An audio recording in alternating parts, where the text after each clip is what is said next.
Bom, tá começando aqui mais uma série de entrevistas e hoje com dois profissionais, psicólogo clínico comportamental Gilemárcio de Carvalho e também com o doutor Jefferson Soares, doutor, neurologista em Governador Valadares, tem uma ampla atuação não só em Governador Valadares, mas também em várias cidades do país, porque a gente sabe sobre a repercussão em relação ao assunto, né? E claro, isso aqui é o início de um trabalho que vai trazer uma grande repercussão, não só em Governador Valadares, mas em várias cidades do país. Eu vou dar uma pausa, claro, para vocês se apresentarem. Primeiro, doutor Jefferson Soares, muito obrigado pela presença e, claro, falar um pouco sobre o início desse trabalho. Muito obrigado. Obrigado, eu que agradeço a oportunidade maravilhosa de estar partilhando com vocês. Meu nome é Dr. Jefferson Carlos de Faria Soares, tenho 48 anos, sou neurologista, neurofisiologista, sou doutor em neurologia, sou membro titular da Academia Brasileira de Neurologia e membro titular também da Sociedade Brasileira de Neurofisiologia. Então é uma honra muito grande estar aqui com vocês e temos certezas que vamos beneficiar muitas pessoas, não só crianças, adolescentes, adultos, mas pessoas do modo geral, independente da idade, com esse aprendizado constante que vamos fazer em relação ao TDAH. A honra é nossa, vai ser um momento de muito esclarecimento. Agora, o psicólogo clínico comportamental Gilemárcio de Carvalho. E também é muito bom estar aqui, mas o Dr. Jefferson não falou também que, além de tudo isso, o doutor também está na universidade como professor, no curso de medicina. Sim. Fala disso aí antes de eu falar aqui. Muito bem lembrado. Inclusive, eu mando um abraço para os meus alunos. Sou professor efetivo. Quem assistir vai ganhar ponto aí na volta aí? Como que é? Sou professor efetivo da Universidade Federal de Juiz de Fora, sou professor em neurologia. Então é um grande prazer também que eu tenho estar com os alunos, favorecendo a formação deles. Eu acho que é maravilhoso para eles e para mim, porque eu gosto de estar participando dessa formação. Eu acho maravilhoso também lecionar. Muito bom. Muito obrigado pela lembrança, né? Lembrei também, porque eu também sou professor, né? Eu também gosto de falar sobre isso, sou psicólogo, muito bom estar aqui, né, Farley, nesse espaço, também com o Dr. Jefferson, que é referência principalmente nesse assunto. A gente vai poder falar sobre isso. Eu sou psicólogo clínico, sou especialista em análise do comportamento, mestre também. Eu venho de uma outra área, que é a área da comunicação, eu sempre falo isso.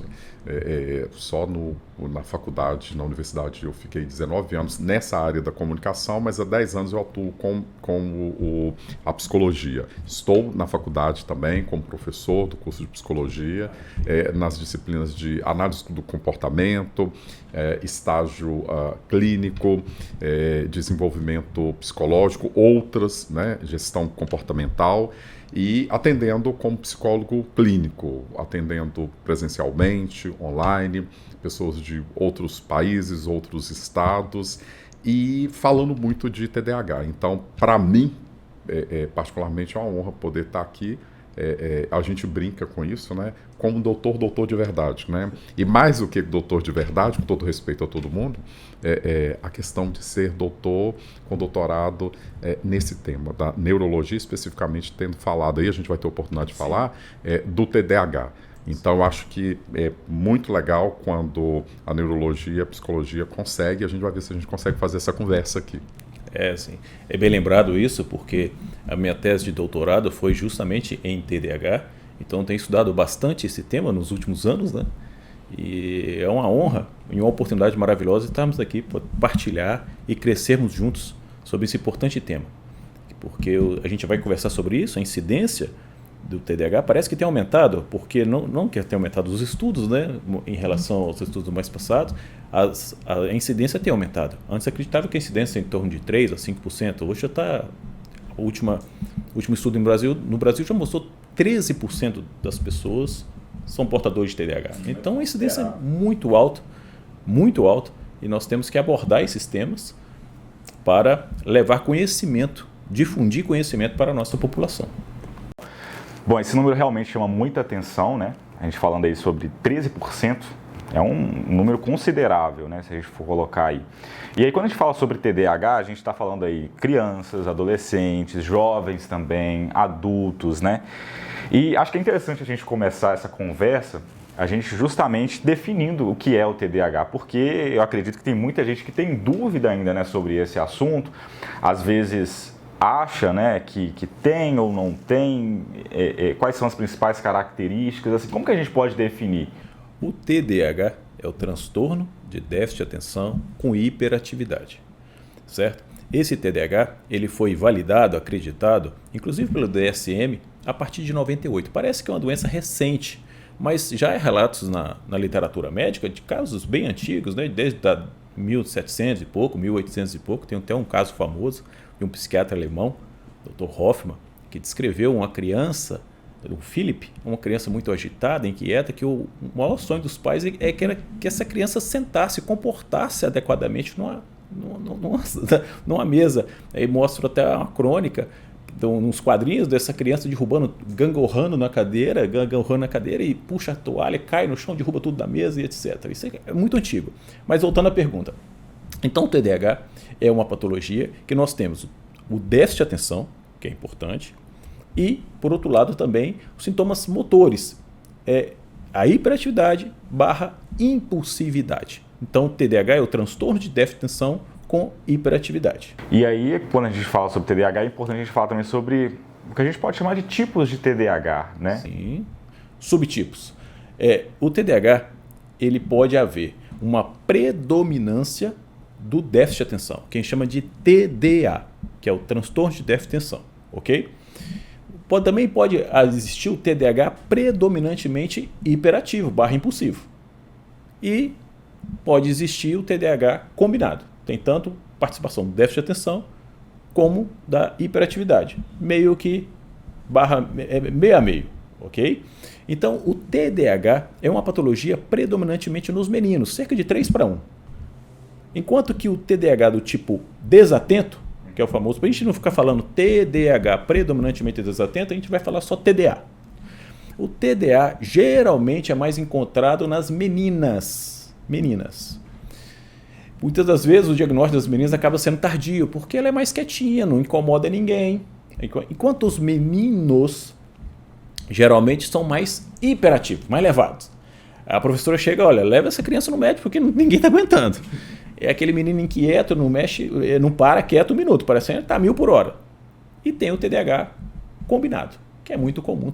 Interessante é que quando você faz esse perfil aí de menino e menina, que parece que funciona muito, né? Eu estou olhando aqui a sua fala enquanto psicólogo, porque como o jeito da menina culturalmente, né, e não é um preconceito, é da menina ser mais quietinha, né, ser mais sociável, a desatenção passa desapercebida como é o jeito dela, é a personalidade dela. Isso me faz lembrar uma cliente que eu recebi recentemente e o irmão também tem.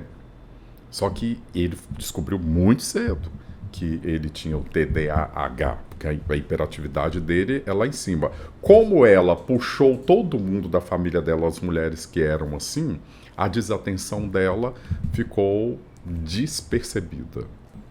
Predominantemente, né, como eu disse, dificulta bastante o diagnóstico, retarda o diagnóstico por conta disso, que ela não incomoda. E quando essa menina é inteligente, ela tem uma inteligência acima da média, aí que passa desapercebido mesmo, porque o pouquinho que ela presta atenção, ela dá conta.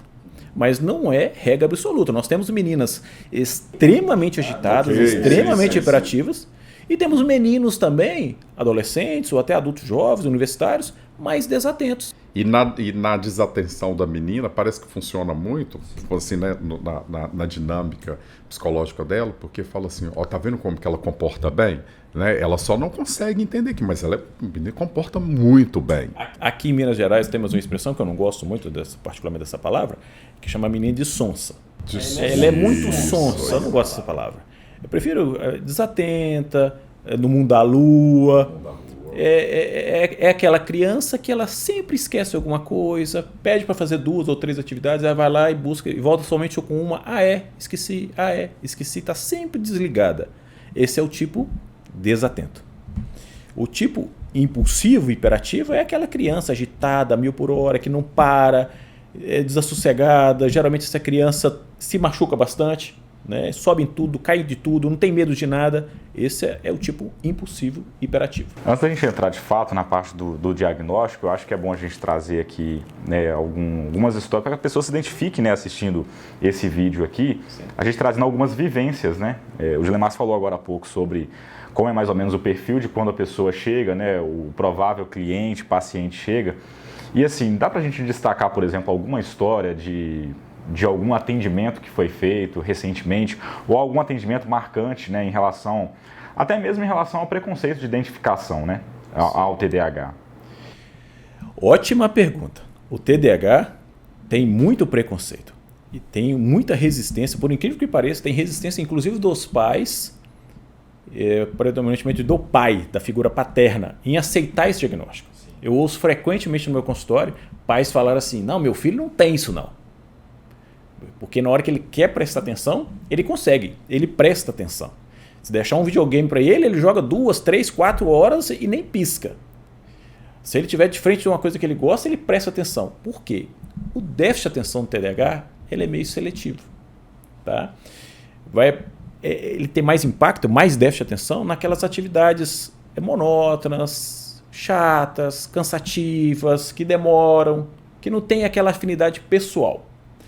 Quando você tem aquela afinidade, aquele gosto pessoal, a criança, ou o portador, de modo geral, do TDAH, ele pode até ter um hiperfoco, uma hiperconcentração. Então, quando você tem essa motivação pessoal, não só a criança ou o adolescente com TDAH, isso acontece com todo mundo. Quando nós interessamos, temos uma afinidade, toca o nosso emocional, a gente tende a prestar mais atenção. Eu cito um exemplo, quando a gente vai ao filme, vai no cinema e se interessa pelo filme, aquele filme remeteu alguma lembrança importante da nossa vida, emocionou a gente, depois de anos, se pedir para contar o filme, a gente conta com detalhes, tudo do filme. Sabe o nome, sabe o ator principal e etc. A gente presta mais atenção, a gente memoriza aquilo que voluntariamente a gente presta mais atenção. Por outro lado, se a gente vai assistir um filme chato, monótono, enjoado, depois de 2 semanas a gente esquece tudo do filme, não sabe nem o nome mais. Isso acontece com todos nós. Então, o TDAH, isso é importante que os pais ouçam isso, o déficit de atenção é um déficit seletivo. Então, essa fala assim, meu filho não tem isso, porque quando ele quer prestar atenção, ele consegue. Por isso que nós temos que avaliar o TDAH, no mínimo em 2 locais diferentes, em 2 esferas. É importante ouvir a família, claro, pai e mãe, mas é importantíssimo ouvir a escola. Eu sempre peço um relatório escolar, um informe escolar, que é importante ouvir a criança, como ela se comporta, como ela desenvolve no ambiente escolar também. E na psicologia o trabalho é parecido, né? Assim, o Dr. Jefferson está falando aqui, e aí vão vindo aqui tanto números quanto os casos, né? Eu fiz um levantamento de fechamento de ano, hoje 15% dos meus clientes, eles têm TDAH, e não vieram por causa do TDAH. Eles não vieram por causa do TDAH. Mas o que eu descubro aqui? Que às vezes a gente, até que você, para conseguir, por exemplo, estabilizar o cliente na ansiedade, aí você faz todo o processo terapêutico, não funciona. Né? A história de vida, o trauma foi trabalhado, foi aberto, a gente trabalha muito com a ideia de aceitar, né? Aceitar não é me conformar, mas a partir de agora, como que eu faço? Aí a pessoa, ela não consegue. Aí, quando a gente abre o diagnóstico, e eu gosto muito, tem até um vídeo que eu falei sobre isso, eu gosto muito de comparar os clientes, quando o foco da terapia, com a demanda que ela trouxe, passa a ser também o TDAH e quando ela começa a fazer o tratamento médico. Aí eu comparo ela antes e eu comparo ela depois. Aí os traumas, perdas, separação, desempenho profissional e escolar, eles tomam uma outra proporção e a terapia também vai para outro lugar. Mas em termos de exemplo, eu tenho um exemplo que é muito interessante, de menina, né? Muitos meninos também, eu não atendo mais crianças, só adolescentes e adultos, e aí quando a gente faz o diagnóstico tardio, você vê o tanto que essa pessoa já sofreu. Eu tive uma cliente que, o doutor falou aqui do mundo da lua, ela lembra isso como bullying, né? Que os professores falavam assim, ela tinha um apelido de Luinha, que era a lua. Sai, vem cá pra lua. Fazia um desenho de lua no quadro. Volta aqui. E aí ela tem fez faculdade, fez tudo, mas com sofrimento muito grande. Durante a faculdade. Aí, como o doutor falou assim, eu peço o relatório da vida escolar. Quando eu vou perguntar sobre... Sofreu demais. Exato. Aí, enquanto adulto, já com 28 anos de idade, vai fazer o diagnóstico. Mas como que foi na faculdade? Na faculdade eu aprendi que eu tinha que dar conta. Mas tudo bagunçado. Ela termina a faculdade, vai para uma outra área. Nada acontece. E depois ela vai para uma área que depois eu preciso de novo de foco, de seletividade, por causa foi aquela faculdade que eu fiz lá. Eu formei, nem quis ir para ela, eu fui para uma outra área. Aí eu resolvo, para crescer, eu vou para essa área. Aí começa tudo de novo. Aí chega com problema com a empresa, problema com o patrão, autoestima. E aí começa a falar, eu vim porque eu não estou tendo foco, mas eu sei que é isso, eu tive esse problema. Aí, vamos ver a sua história. Aí quando abre a história, o TDAH voltou. Não, voltou não, ele estava lá. Ele só não era mais exigido isso tudo. Não tinha aquela demanda. Não tinha aquela demanda, né? Outra questão, Farley. Pegando carona no que o Dilei comentou, eu observo bastante no consultório. Muitas das vezes, a grande maioria das vezes, a escola orienta os pais levar aquela criança ao médico. Porque a criança ou está desatenta demais, está sempre voada, está sempre distraída. A professora, menino, olha para cá. Todo mundo já virou acompanha. E fica chamando a atenção da criança. Aí orienta essa criança, essa família a levar o filho ao médico. Como a família já está adaptada, e muitas das vezes os pais também são portadores de TDAH, já para eles é normal. E quando a gente faz o diagnóstico dessa criança e começa a tratar essa criança começa a melhorar. Com frequência eu ouço a frase assim, doutor, eu acho que eu também tenho esse TDAH. Todo mundo aqui em casa tem. Eu acho que eu também tenho esse TDAH. Porque os pais, habitualmente, eles achavam que aquilo era normal. Mas quando a criança mudou o comportamento, ela está mais concentrada, é outra criança, aí a mãe olha assim, puxa, eu também tenho isso. Então isso é muito frequente. E é interessante como que isso está na linguagem das pessoas. Eu lembrei esses dias, né? Eu estava num ambiente, entrei no ambiente e não cumprimentei uma pessoa. Aí depois a pessoa veio, aí eu falei, você não viu? Eu falei, não, eu estava focado aqui. Aí a pessoa não é da área da saúde, virou comigo assim, TDAH tá comendo aí, né? Eu estava com pressa, não conversei com ela sobre isso, porque as pessoas estão falando isso. Né? Aí quando elas descobrem que, por certo, ele tem uma história que já identificou TDAH ou nele ou em outras pessoas, mas é muito disso também. Aí começa a vir, mas eu também tenho isso aqui. Eu tenho uma pergunta que eu faço, porque é o seguinte, não só qualquer dificuldade de aprendizado é TDAH, longe disso. Nós temos critérios para estabelecer o diagnóstico de TDAH. A gente está fazendo essa série para alertar e até divulgar o conhecimento para a nossa população, a importância de conhecer os sintomas e o comportamento do portador de TDAH. Não é para fazer o diagnóstico. O diagnóstico é uma coisa séria. Temos que afastar outras coisas e etc. Então, como que a gente pensa nesse TDAH? Tá? Lembra que eu falei dos subtipos? Então, são critérios de desatenção. Não é só porque às vezes a pessoa dormiu mal à noite, está cansada, outro dia está desatento. Não, tem critérios de desatenção. Uma pergunta que eu faço sempre para os meus alunos, né? Ou seja, pacientes. Eu falo assim, olha, já aconteceu com você alguma vez que está de frente... O professor está explicando a matéria, você está lá concentrado e você não sabe o que acontece. A mente distrai, a professora continua explicando. Aí você fica um tempo fora. Aí na hora que você volta, perdeu uma boa parte da explicação. Fala, minha nossa, você tem dificuldade de manter a atenção, de sustentar a atenção? Ele tem, doutor. Então quando fala transtorno de déficit de atenção, parece que é uma dificuldade de prestar atenção. Mas muito mais importante do que prestar atenção é sustentar a atenção. A pessoa não consegue sustentar a atenção. Outro exemplo, eu pergunto assim, faço outra pergunta. Acontece com você alguma vez, está ali na sua casa, o celular desligado, o computador desligado, a televisão desligada, está estudando. Já aconteceu com você, alguma vez está ali estudando, o olho continua lendo, mas a cabeça... Não sei o que eu li naquela página ali. Chega no finalzinho da página. Eu falei, meu Deus, eu tenho que voltar e ler de novo, porque eu distraí. Aí sabe o que eles falam? Toda hora, doutor. Para eu ler a mesma coisa, para eu terminar aquela página, eu tenho que ler várias vezes. Eu ouço constantemente, realmente, as pessoas falando sobre a dificuldade que tem de se concentrar e de fixar aquele conteúdo, né? E uma outra pergunta que me veio aqui, ouvindo vocês dois, é de entender, assim, quais são os primeiros sinais a partir de cada fase do ser humano, realmente. Por exemplo, na infância, como que os pais podem identificar esses primeiros sinais? Aí talvez tenha passado por essa fase, não tenha identificado. Como que seria na adolescência, enquanto jovem, adulto, ou até mesmo já na terceira idade, né? Eu não sei se, por exemplo, tem casos diagnósticos hoje, por exemplo, de pessoas idosas que também vão até o consultório para fazer o diagnóstico. Até uma curiosidade. Sim. Acontece isso? Qual que é o perfil hoje dessa pessoa que procura pelo diagnóstico? Ótima pergunta, excelente pergunta. A criança com da idade pré-escolar, a criança com menos de 5 anos, menos de 6 anos, dificilmente ela vai ao médico pelo déficit de atenção. Geralmente os pais levam quando a criança é extremamente agitada, aquela criança tem impulsividade, tem hiperatividade ou distúrbio de sono.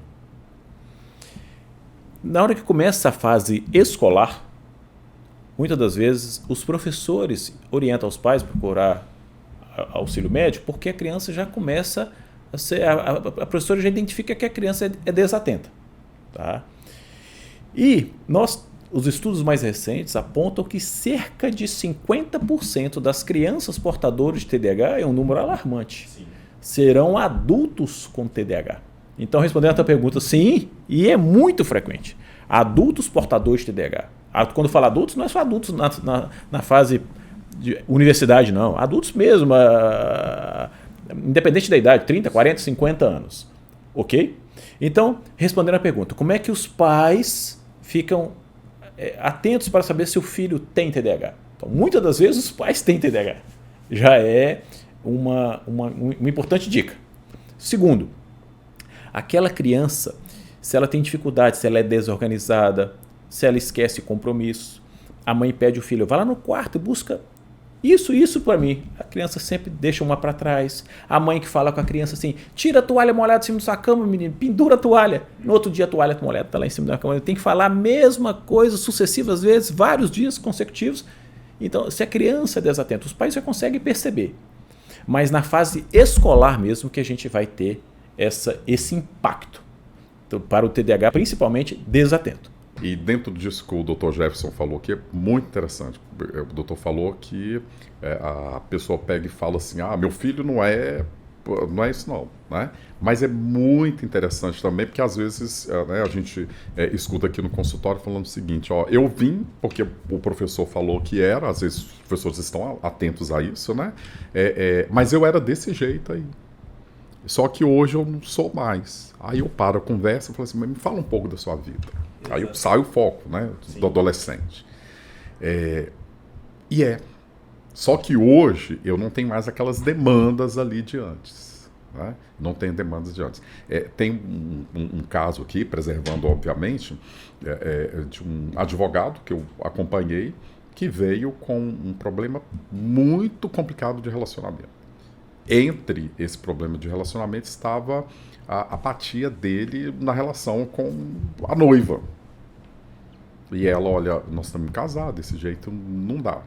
E aí, cara, eu vim por causa dessa palavra. E quando você começa a abrir, aí ele começou a falar, a gente desloca disso, ali da queixa principal e vai para outras coisas. Mas como está a sua vida profissional? Eu falei, até bom que eu quero aproveitar para dar uma ajustada. Cara, firme, seguro de si. Meu, ajustada como? Cara, eu por causa disso, eu não estou produzindo. Aí um dia ele mesmo me mandou uma foto da mesa dele. Confusão de papel. Eu falei, não, você não sabe, eu estou perdendo horário, data, mas é tudo. Se ela fica me cobrando, eu não dou conta de atender as demandas dela. E olha para você ver como que eu tô. Aí você vai saber, a vida dele era o verdadeiro TDAH. Aí eu falei assim, cara, nós vamos continuar, mas você tem que procurar um médico e tem que tomar um remedinho. Aí, quando você faz o diagnóstico, TDAH acompanha a vida toda. Aí depois de um tempo, lógico que não era o relacionamento. né? Quando eu consigo dar uma atenção, que não é só uma atenção emocional também agora para minha noiva, eu vou vendo que enquanto ela estava falando lá, que eu ficava no celular resolvendo outras coisas que já estavam pendentes, e não era conversa fiada no celular. Naquele momento que eu estou com ela ali, não tem momento de cobrança de nada, eu vou resolver as outras coisas.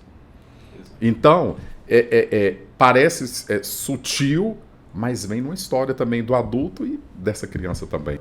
E eu tenho uma criança, uma paciente, inclusive filha de advogada. E a mãe, ela me contou, também é uma criança que foi encaminhada pela escola, é um TDAH predominantemente desatento, uma criança desatenta, distraída, voada, sempre dispersa. E aí a gente fez o diagnóstico, começou a tratar essa criança. E a mãe dela sempre muito falante, muito falante, muito falante. E não concordava com coisas de tratamento, com diagnóstico, porque para a mãe era má vontade da filha. Começamos a tratar essa criança. E a mãe falou assim, doutor, eu acho que eu também tenho isso. Eu falei, fiquei até assim, surpreso, né? Ela falou assim, é mesmo? Por quê? Aí eu comecei a conversar com essa mãe. E começamos a tratar a mãe. E ela falou comigo uma coisa interessante. E aí, o adulto, ele vai desenvolvendo estratégias para lidar com aquele déficit de atenção. Ou cola post-it para tudo quanto é lado, o espelho é cheio de post-it. E ela me contou, que ela era advogada, que na frente da mesa dela tinha um quadro que ela escrevia todos os compromissos. Tudo que ela tinha que fazer estava lá. Eu falei com ela, mas por que você não tem agenda? Não é mais fácil? Eu falei, eu perco minhas agendas todas. Eu esqueço de levar para casa. Ou então eu esqueço no carro, cai debaixo do banco, eu nem percebo. E às vezes a desatenção é tão grande que eu vou brincar aqui, né? Ela precisa de um post-it para poder lembrar que tem post-it, né? Então esse daqui é só para lembrar que tem um post-it para me lembrar daquilo lá. Exatamente. O adulto ele vai driblando, ele vai desenvolvendo estratégia. Com um curso emocional muito grande, até ter estratégias que funcionem, né? O curso emocional é muito grande. E até exigir realmente uma demanda cognitiva. Ou seja, chega a hora de estudar para um vestibular, estudar para um concurso desgaste, cansaço mental. Ele fica 4 horas, 5 horas sentado estudando naquela impaciência, toda hora levanta, vai beber uma água. Curso muito grande. Aquele estudo que não rende. Poderia estudar em 1 hora que eles demandam 4, 5, 6 horas para estudar sem qualidade, sem constância. Certo? É dificuldade com essa disciplina mesmo, né? Por quê? Uma das marcas registradas do TDAH, principalmente o TDAH combinado, desatento, é a procrastinação. É uma palavra muito famosa, está na moda aí. O que é a procrastinação? Resumindo, sintetizando, adia aquilo que não pode adiar. Fazer uma coisa menos importante no lugar da mais importante não é por preguiça. Eu falo que para os pais entenderem, que é o depois-it. Tudo TDAH, o menino é depois. Faz depois. Vai sempre adiando, sempre empurrando com a barriga. Tem 2 semanas para estudar para a prova, não começa a se antecipar e estudar, não. Começa a estudar na hora, na Como que é? O cérebro não dá conta disso, dessa sustentação. Exatamente. Eles têm dificuldade em estabelecer rotinas, em estabelecer agendas, seguir aqueles compromissos. A vida do TDAH é uma completa desorganização, coitado. Ele não segue rotina. Então tá vendo aí que não é só criança, né? Não. Já vem. Lembra que eu falei? 50% das crianças portadoras de TDAH serão adultos com TDAH. Aí, uma coisa bacana que a gente comentou sobre o déficit de atenção. É isso que eu ia perguntar, porque até agora é a palavra que a gente mais falou aqui sobre atenção, déficit de atenção. Mas não é só isso, né? Tem também a questão da hiperatividade, da impulsividade também. E aí, como é que é essa situação também? Muito bem, o TDAH é uma tríade de sintomas. Déficit de atenção, a impulsividade e a hiperatividade. Parece que a impulsividade a gente esquece, né? Porque o nome é só TDAH, mas a impulsividade é um importante sintoma na vida do portador de TDAH. O que é impulsividade? Literalmente, agir por impulso. Não tem aquele freio. O que deu vontade de fazer, pega e faz. Sem julgar se aquilo é adequado. É a criança com impulsividade que está sempre subindo, machucando. É aquela pessoa, do modo geral, que não espera a pergunta ser completada. Já quer responder antes de terminar a pergunta. Deixa eu usar uma impulsividade aqui só para poder complementar aí. Eu falo muito com meus clientes o seguinte: cara, eu fiz isso. A pessoa fala, doutor, eu fiz isso porque eu agi de cabeça quente. Eu falo assim, não, eu senti e agi. Eu senti e agi, né? Às vezes é emocional, mas às vezes é o cérebro que não deu conta de fazer esse processamento, né? Exato. Então a impulsividade também é muito disso. E quais as consequências negativas da impulsividade? Enormes. Enormes. Você falou do relacionamento. Por exemplo, vamos falar do adulto. A impulsividade no adulto. Você vai perceber com o quê? Dificuldade para manter no emprego. Porque ele tem dificuldade com a rotina. Sim. Dificuldade de submeter. Dificuldade para manter um relacionamento. A impulsividade, ele fala aquilo que veio à cabeça sem saber se aquilo é adequado para falar. Estou sempre de cabeça quente. O adolescente, a criança, o adolescente, o adulto, ele está mais exposto ao uso de drogas, álcool.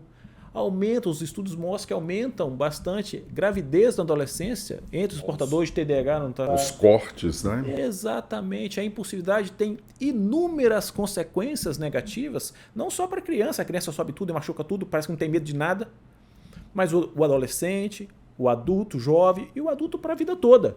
A impulsividade não pode ser negligenciada e é negligenciada. É um dos 3 pilares do TDAH. Impulsividade, tá bom? E a hiperatividade é essa necessidade de movimentar. Esse a 1000 por hora. A pessoa está ou movimentando uma parte do corpo, está sempre agitado. A professora fala, não consegue ficar parado na cadeira. O menino está sempre levantando na sala de aula.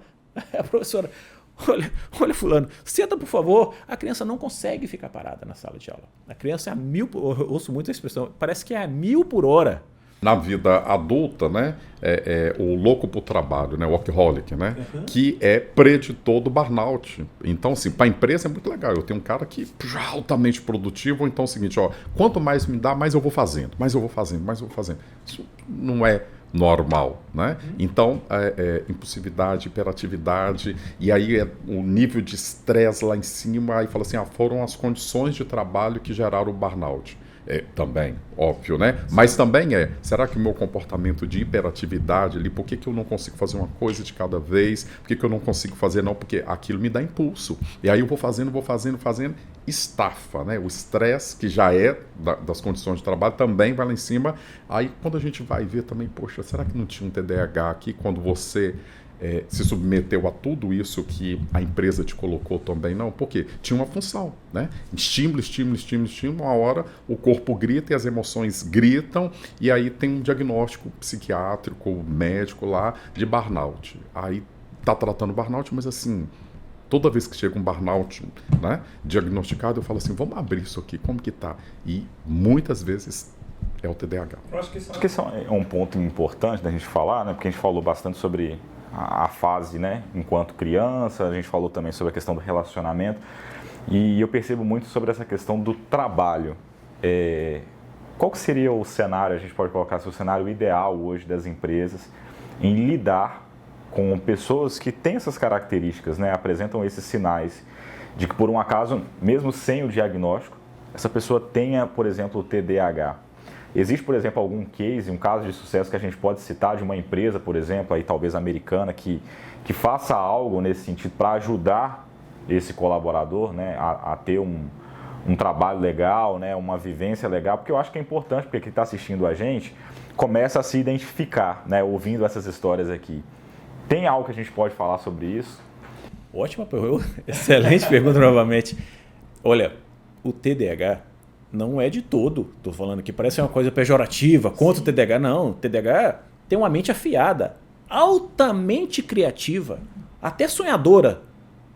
Parece que está numa cabeça sempre 1000 por hora. Ele tem dificuldade de executar aquele plano inicial. Tem hoje grandes empreendedores, inclusive, que, né, já falaram e assumem, né, falam em podcasts aí. Poder fazer uma tempestade de ideias de um planejamento e trazer um TDAH é excelente, só não coloca ele para executar. São altamente criativos.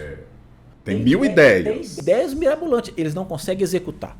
É aquela pessoa que começa uma faculdade e larga.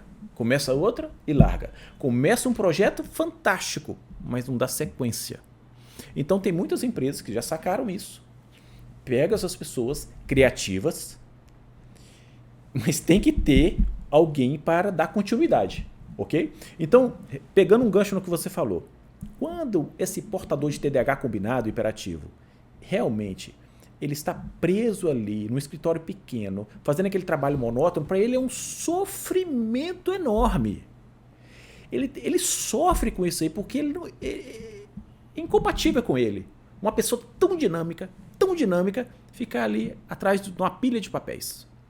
Enquanto que esse TDAH, quando eu falo esse TDAH, é a pessoa, um indivíduo, portador de TDAH, tem uma vida dinâmica, um trabalho, seja viajando, seja produzindo, seja dando palestra, lecionando, um trabalho assim muito diversificado e dinâmico, ele se encontra.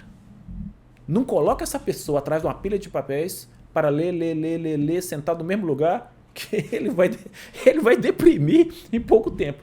Então, quando a pessoa tem a oportunidade de reconhecer, poxa, eu tenho isso, e escolhe uma coisa dinâmica para a vida dele, ele se encontra. Então, você quando pode associar aquilo, então é importante para a nossa população que está nos ouvindo, para a pessoa falar assim, rapaz, esse sou eu. Eu sou esse cara aí. Eu não posso ficar trancafiado o resto da minha vida. Olha que interessante, eu gosto de falar dos casos, né? Recebi um caso de um rapaz, um jovem, o pai faleceu, ele sempre trabalhou na empresa com o pai e ele cuidava da logística, que é aquilo, né? Desde despachar as mercadorias, de viajar, tá sempre no Espírito Santo, cuidando de todo o tráfego dos negócios que eles produziam. E muito dinâmico, por causa disso. Toda hora tá num lugar, avião. O pai morre, ele era o mais responsável, o mais produtivo dos irmãos. Para onde que ele vai? Para a função do pai, escritório. Aí ele deprime, vai lá embaixo. Deprimiu porque o pai morreu. Sim, tem a dor mais significativa, foi a morte do pai. Mas não foi. A hiperatividade dele, a impulsividade dele não era percebida. Aí todo mundo fala, mas ele tá sem paciência, ele tá assim, ele tá não sei o quê. Mas na hora que colocam ele assim, mas tem aquele negócio lá. Hoje eu fui resolver um negócio lá em Vitória. Não tive problema nenhum. Por quê? Não aparecia, os estímulos estavam lá. Começa a tratar e ele dá conta das duas coisas. Mas não tinha, jamais iam perceber, não, ele tá assim e a impulsividade tá lá em cima, aí eu começo a ser grosso, começo a ser aquilo, não se adaptou à gestão. Ou foi a morte do pai. Lógico, tem esses dois componentes, mas não era isso. Né? Ela nunca apareceu. Na hora que você abre, por que a gente descobriu? Porque na hora que, antes dele entrar nesse movimento da família, na escola ele sofreu demais. Na faculdade, no curso que ele fez, ele sofreu demais. Na hora que ele vai para isso tudo ali, que fala assim, chama o caminho dele. Estímulo. O filho cresce na empresa, o pai morre, ele vai para o lugar do pai, fica no escritório, não dá conta. Engessar essa pessoa, seja criança, adolescente, adulto, de uma hora para outra, assim, é terrível. É um sofrimento psíquico enorme. Então você pega uma criança com aquela personalidade, aquele perfil, criança dominadora, líder por natureza. Eu falo que o TDAH é um líder por natureza. E coloca sentado na cadeira 4 horas, 5 horas. É desleal, é uma concorrência, coitado. Coitado. Pode ter o melhor professor, as melhores práticas pedagógicas. Exatamente. Não vai funcionar. Não vai funcionar. Tá? As escolas, a gente prefere aqueles alunos que ficam sentadinhos, nem olham para o lado. Prefere, inclusive, o desatento. Eu prefiro o desatento, que ele não me dá esse trabalho. Exatamente. Ele só não aprende. Mas assim, ele tem um comportamento excelente, mas ele é desatento. Ele é TDAH também. Nossos pais, educadores, quando eu falo educadores, no modo geral. Ok, pai é educador. Os pais são educadores por excelência. Os professores, os pedagogos, psicopedagogos, nós temos que identificar, e os pacientes no modo geral, identificar essas características de lideranças, essas pessoas dinâmicas, essas pessoas altamente criativas, que se comunicam super bem, e desenvolver para ela estratégias para ela ter uma atividade profissional que corresponde com essa natureza. Né? Por quê? Você pega uma pessoa dinâmica dessa e coloca para fazer um trabalho burocrático, Matou. matou. Deprime de verdade. Deprime. De verdade. Vai tomar remédio. Você ingessa essa pessoa. Bom, então quando a gente fala sobre TDAH, a gente falou sobre déficit de atenção, hiperatividade, impulsividade, né? A gente apresentou inclusive alguns exemplos. Mas quando a gente fala sobre TDAH, ele não vem sozinho. É aí que tá. A gente falou sobre as relações aqui pessoais e a relação de trabalho também. E aí a gente começa também a identificar, a associar, na verdade, a outras condições, né? Exatamente. Essas condições nós chamamos de comorbidades. São condições médicas que podem acompanhar e frequentemente acompanham o TDAH. Nós sabemos que o TDAH, principalmente o TDAH combinado, hiperativo, cerca de 40% até 60% das vezes ele vem associado com alguma comorbidade. O que é isso? Metaforicamente, né, é como se fosse ramos de uma mesma árvore. O galho, o tronco principal seja o TDAH e pode surgir várias comorbidades, vários ramos. A principal comorbidade que acompanha o TDAH é o transtorno de ansiedade. Geralmente o TDAH combinado, hiperativo, é muito ansioso. É aquela criança, aquela pessoa que não para e é muito ansiosa, não sabe esperar, ok? Nós temos diversas consequências também desse transtorno de ansiedade. A síndrome do pensamento acelerado, eu ouço bastante meus pacientes falando assim, a minha mente não para de pensar. Eu falo com um pensamento crítico, excelente, uma pessoa que pensa, é formidável. Mas a mente que não para de pensar é deletério, é desgastante. A pessoa quer deitar, quer descansar e não consegue, a mente não para de pensar. Então nós temos o TAG, né, que é o transtorno de ansiedade generalizada, a síndrome do pensamento acelerado, pode ter insônia, pode ter toque, pode ter tique, depressão, transtorno bipolar e tem uma comorbidade que eu quero ressaltar. São crianças, adolescentes, até adultos, portadores do TOD, que é o transtorno opositor desafiador. O transtorno desafiador de oposição. São pessoas que naturalmente eles têm uma dificuldade em seguir regras, seguir combinados. Tudo dele é não. Ele nem acabou de ouvir a pergunta, não. Ele se opõe, ele desafia. Então, é uma comorbidade importante que impacta não só a vida da criança, do adolescente, mas da família como um todo, da escola como um todo. E esse TOD tem que ser muito bem tratado. Por quê? Lembra que eu falei? Aumenta a exposição, inclusive a riscos. Uso de drogas, álcool, exposição a acidentes, gravidez na adolescência. Essas pessoas têm uma dificuldade de seguir padrões, seguir normas, seguir combinados. Então, uma vez identificado essas possíveis comorbidades que geralmente acompanham o TDAH, leva mais a sério ainda a necessidade de tratamento. E aí, psicologicamente, o que é interessante o Dr. Jefferson está falando aqui, porque as pessoas chegam aqui por causa da ansiedade. Né?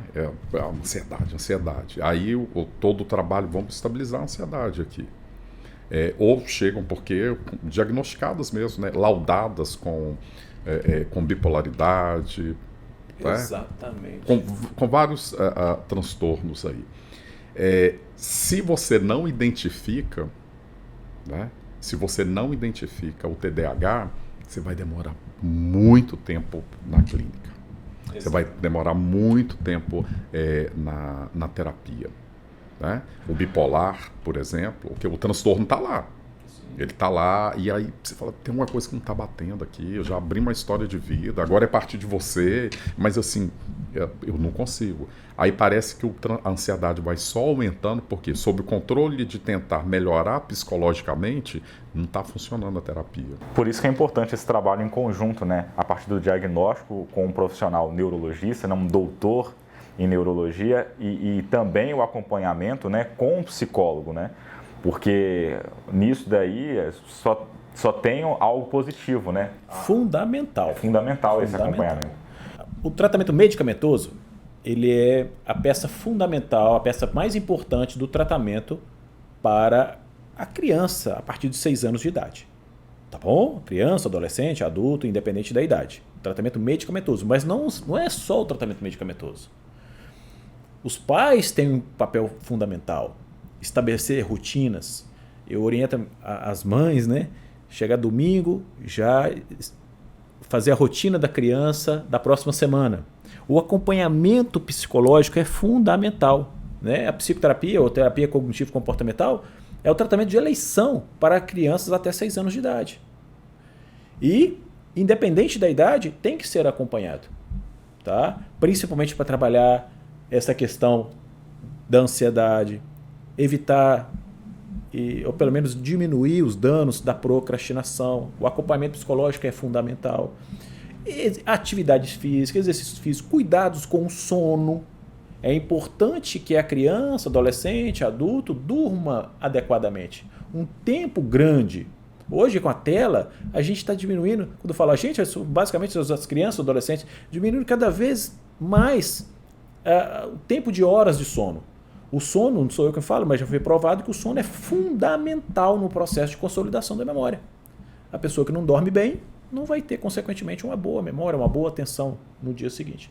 Então é importante não só o medicamento. O medicamento é uma peça importantíssima. E na terapia, o que a gente vai fazer é, quando o Dr. Jefferson falou, vamos trabalhar a família, a gente vai mudar todas as contingências, porque a gente faz o trabalho aqui, principalmente com a criança e o adolescente. Mas se não mudar as contingências para ter novos repertórios, não vai funcionar.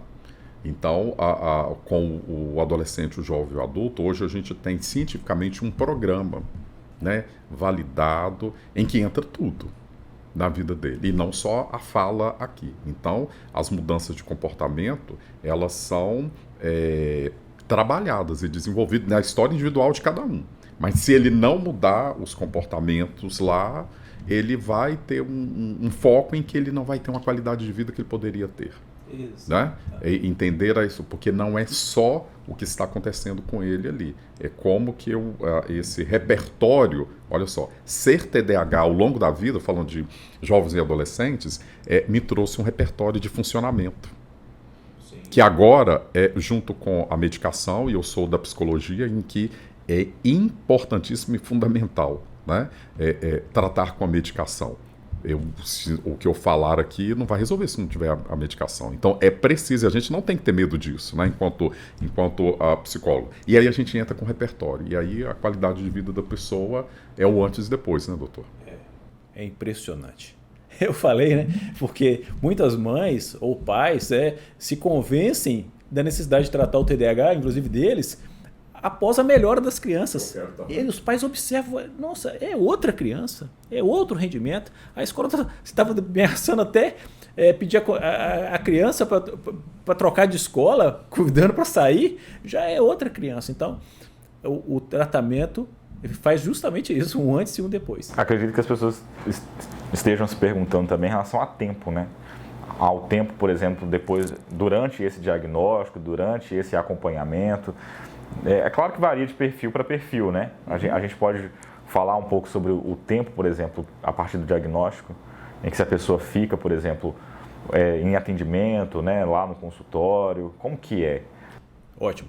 O tempo não é muito bem determinado. O tempo é por tempo indeterminado. Lembra que eu falei que grande parte, talvez uns 50% das crianças e adolescentes portadores de TDAH serão adultos com TDAH.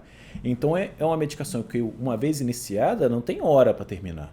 É claro que nós vamos acompanhando tanto observando a criança, relatório dos pais, relatório da escola, acompanhando, ver se precisa ajustar a medicação, aumentar, diminuir, ok? E depois que chega uma certa idade, se os sintomas estiverem muito frustros ou não observar mais sintomas, sim, a gente tenta uma retirada e observa. Então, é um tratamento por tempo indeterminado, dependendo de cada caso, né, de paciente para paciente, de experiência daquele profissional, é o caso a gente vai tratar de forma individual. E pegando também uma carona nessa importância dos pais só reconhecerem que tem o TDAH mediante o tratamento dos filhos, eu tenho um caso interessante do consultório, que eu comecei a tratar uma criança e teve uma melhora tão fantástica que a mãe perguntou assim também: doutor, eu acho que eu tenho TDAH. Eu falei, e começamos a tratar essa mãe. E eu falo assim, né, foi uma surpresa para mim que num desses retornos a mãe entrou ao consultório chorando. fiquei assim, né? Poxa, surpreso, porque em vez de ajudar a mãe, ela entra chorando. O que está acontecendo? Eu convidei a mãe para sentar, recebi, sentei, e ela pediu desculpa porque estava chorando enquanto aguardava na recepção ser chamada, porque ela foi lembrar, Dilei, da quantidade de coisas negativas que aquele TDAH trouxe para ela. É o que eu chamo de custo emocional. O custo é muito grande até que descobre. Olha que sofrimento essa mãe me relatou ali, me confidenciou. Ela não terminou a faculdade, ela ia no supermercado, ela falou comigo que ia no supermercado toda vez, no mínimo 2, até 3 vezes para terminar a mesma compra. Começava a guardar comida em casa. Esqueci disso.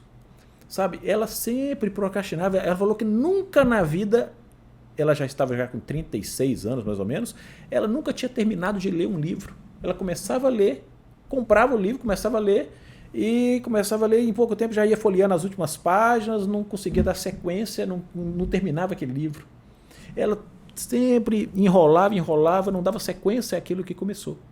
E começamos a tratar essa mãe, e ela fazendo o acompanhamento psicológico, o psicólogo ajudando essa mãe, no caso, a ter rotinas, a ter sequências, a organizar essa tempestade mental do cérebro portador de hiperatividade. Ela ficou deslumbrada, ela não sabia que aquilo fosse possível. Ela já tinha baixa autoestima, achava que ela fosse... aliviada. Em termos da terapia com o adolescente, com o jovem, com o adulto, a gente trabalha um programa para novas contingências. Aí esse programa ele dura, dependendo de cada pessoa, de 4 a 6 meses. Não é o processo da terapia. A terapia ela pode continuar, mas o programa específico, principalmente hoje validado cientificamente, para adolescentes, jovens e adultos, 6 meses. Por quê? Eu preciso que nesse período depois ele pare aqui o acompanhamento do programa, fique lá um tempo, para daí 2, 3 meses ele voltar para um ajuste. Às vezes não precisa do ajuste, no caso aqui da terapia. Às vezes a pessoa volta e faz mais um pouco, mas ela vai criar todas as contingências desses repertórios. Mas se não tiver associado com a questão médica clínica, vai demorar muito tempo. Então, resumindo, importantíssimo essa nossa conversa, essa nossa matéria para conscientizar a população. A primeira coisa que a gente tem que tentar conseguir é a conscientização. A pessoa se conscientizar que ele tem ou que o filho tem a necessidade de tratar, submeter o tratamento, fazer o tratamento por tempo indeterminado. E não só medicamento, não só acompanhamento psicológico, mas toda uma gama de coisas trabalhando juntos, coesos, buscando a melhora cognitiva, profissional, pessoal, acadêmica daquela pessoa que seja portadora do TDAH. Essa é a nossa mensagem. Então é isso. Sei que você deve estar com a mesma sensação que a gente aqui, que a gente poderia estar falando um pouco mais, mas a gente vai falar um pouco mais. Isso aqui é só o início, né, desse projeto, dessa série de vídeos, né? A gente já viu aqui que dá para a gente associar o TDAH aí a vários outros assuntos. A gente pode falar depois, quem sabe, atividade física, né, associada à atividade física. A gente começou falando brevemente sobre ansiedade, mas isso aí rende muita coisa ainda sobre a vida profissional. Quem sabe trazer empreendedores também para essa conversa, outros profissionais, porque assim, a intenção é justamente essa, conscientizar as pessoas sobre o TDAH. E claro, a partir dessa autoconsciência, as pessoas começarem aí então a fazer o tratamento, né? E procurar esses 2 profissionais aqui que eu recebi, o psicólogo clínico comportamental, Gilemácio de Carvalho, e também o Dr. Jefferson Soares, neurologista em Governador Valadares e com a projeção agora nacional. É isso, um ponto final nessa conversa aqui. E claro, você que gostou desse vídeo, compartilhe aí com alguém da família, com seus amigos. É um material valioso e é só o início desse projeto.